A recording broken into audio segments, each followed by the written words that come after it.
Untuk membahas soal penyebab kematian 7 jenazah di Kali Bekasi, Jawa Barat, saudara, kami sudah terhubung dengan Ibu Yanti, salah satu keluarga korban, dan juga kriminolog Universitas Indonesia Hanifah Hasna. Selamat sore Bu Yanti, Mbak Hani. Selamat sore Selamat Mas Ibrahim. sore. Baik. Bu Yanti, boleh diceritakan kapan pertama kali Ibu mendapatkan kabar jika korban meninggal dunia, Bu? Tadi pagi Pak, sekitar jam 7 pagi. Itu langsung dari polisi, Bu Yanti? Dari IG Pak kita. Oh, dari Instagram? Mm-mm. Iya.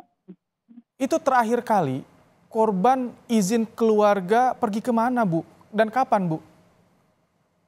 Perginya main Pak, biasa malam Sabtu ya, sekitar jam 9 malam. Itu dikabari keluarga mainnya kemana, dengan siapa saja malam Sabtu itu, Bu? Perginya sama saudaranya, sama teman sekolah. Biasa kan mainnya deket-deket, di warkop, apa kemana gitu. Jadi kalau sepanjang hari Sabtu, korban belum ada kabar ke keluarga, Bu? Nggak ada sama sekali. Kita cari-cari ke teman sekolah, nggak ada. Itu keluarga juga sempat mencari? Iya Pak. Kalau sampai sekarang, sudah ada penjelasan dari polisi tidak, Bu?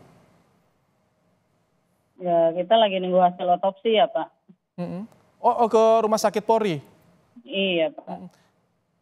Tapi kalau misalkan dari polisi ada yang menjelaskan korban ditemukan di mana, kondisinya seperti apa, itu ada yang memberitahu polisi, Bu? Ada ya dari Polsek Rawalumbu. Apa Ya, yang dia ngasih disampaikan tahu. dari Polsek, Bu? Ya ngasih nunjuk foto-foto aja. Oh, hanya ditunjukkan foto-foto korban. Iya. Kalau ponsel korban ditemukan, Bu? Kita belum ngeliat Pak, belum ada info ke kita nih ponselnya. Oh, Kalau identifikasi bagaimana saat ini, keluarga sudah ada yang di rumah sakit Polri yang standby atau bagaimana, Bu Yanti? Standby Pak, saya, suami saya sama Bapak. Standby, keluarga menunggu proses identifikasi dan juga Iya. penjelasan dari polisi yang lebih lengkap. Mbak Hani, Iya.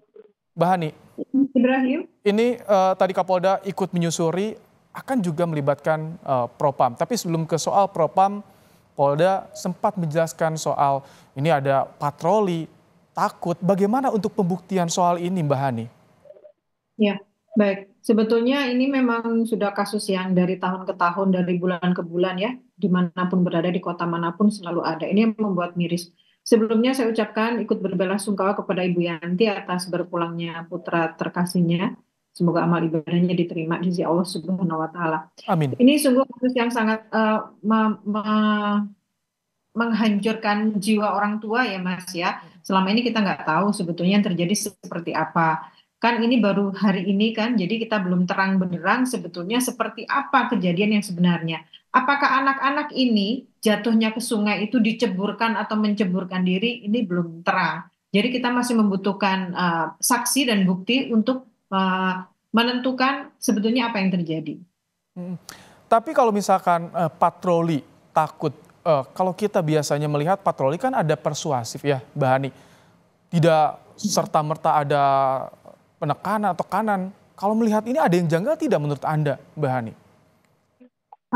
Jadi sebetulnya gini, kalau anak-anak itu kan mereka memiliki keberanian ketika mereka berkelompok. Makanya ada crowd policing, yaitu pemolisian untuk orang-orang yang sedang berkelompok begitu ya. Nah, kita nggak tahu kejadian yang sebenarnya seperti apa. Tapi bahwa ketika kepolisian itu berusaha membubarkan, itu adalah sudah menjadi tugas penegak hukum. Dan yang diharapkan oleh masyarakat adalah sebetulnya keterlibatan masyarakat itu sendiri ketika melihat anak-anak yang berkumpul atau berkelompok dengan beberapa kelompok lain untuk melakukan aksi itu.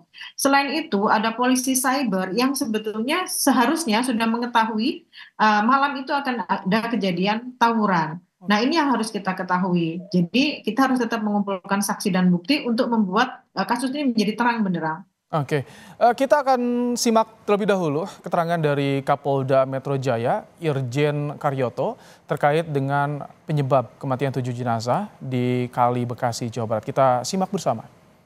Nanti forensik akan menyimpulkan sebab kematiannya apa. Ya, kalau misalnya ada pemukulan, ada ini ya kami akan mendalam, akan lebih condong ini.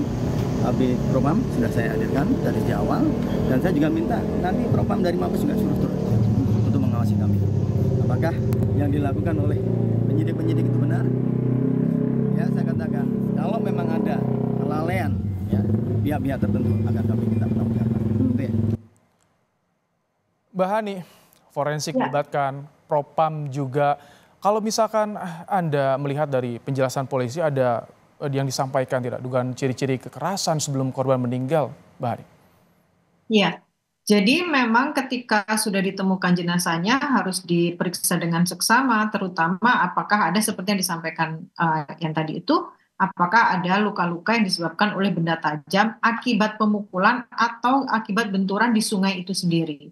Sehingga ini menjadi terang gitu. Kan kelihatan ya apakah lukanya itu sama di bagian tempat yang sama yang biasanya dilakukan pemukulan oleh sesama manusia. Ataukah memang di bagian-bagian yang mungkin memang kepentok atau terbentur benda-benda yang ada di situ. Nah, ketika ini ada upaya untuk menegakkan dari Kompolnas ini menjadi sesuatu yang sangat membuat masyarakat menjadi sangat berharap kepada kepolisian karena selama ini sejauh ini dan akhir-akhir ini masyarakat sudah sangat-sangat tidak percaya lagi dengan polisi dengan seringnya terjadi salah tangkap atau kesalahan dalam penanganan kasus-kasus. Ini menjadi sesuatu yang sangat-sangat menggembirakan bila ada keterlibatan dalam pemeriksaan terhadap anggota kepolisian itu sendiri. Oke, Bu Yanti, kalau boleh tahu maaf, keluarga Ibu korban ini usianya berapa, Bu? 16 tahun. 16 tahun. Iya.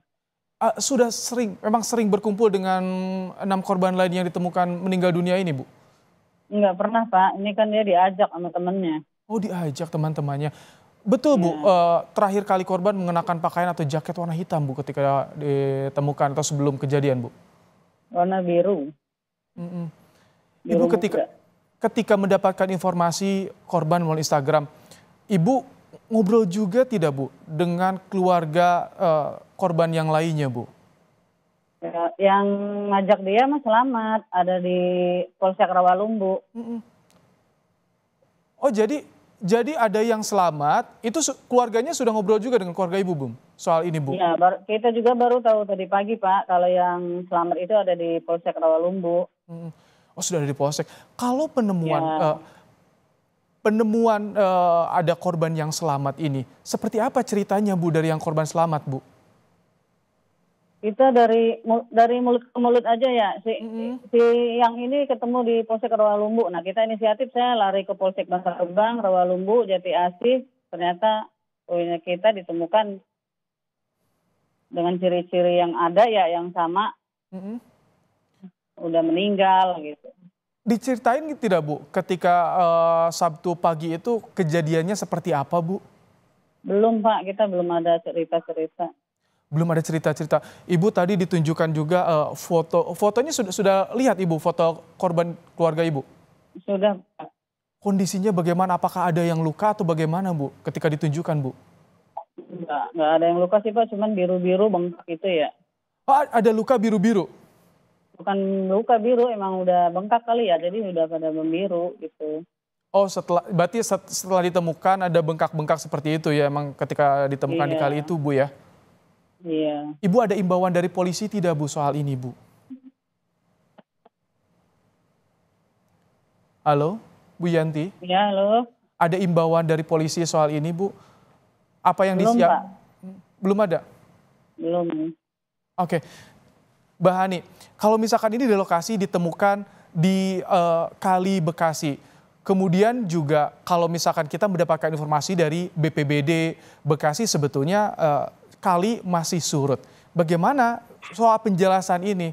Ini kemungkinan apa peristiwa yang terjadi, Mbak Hani? Ya, kita kembalikan lagi ya bahwa ini kan belum terang beneran, bahwa kita masih bisa mencari CCTV untuk melihat kejadian yang sebenarnya.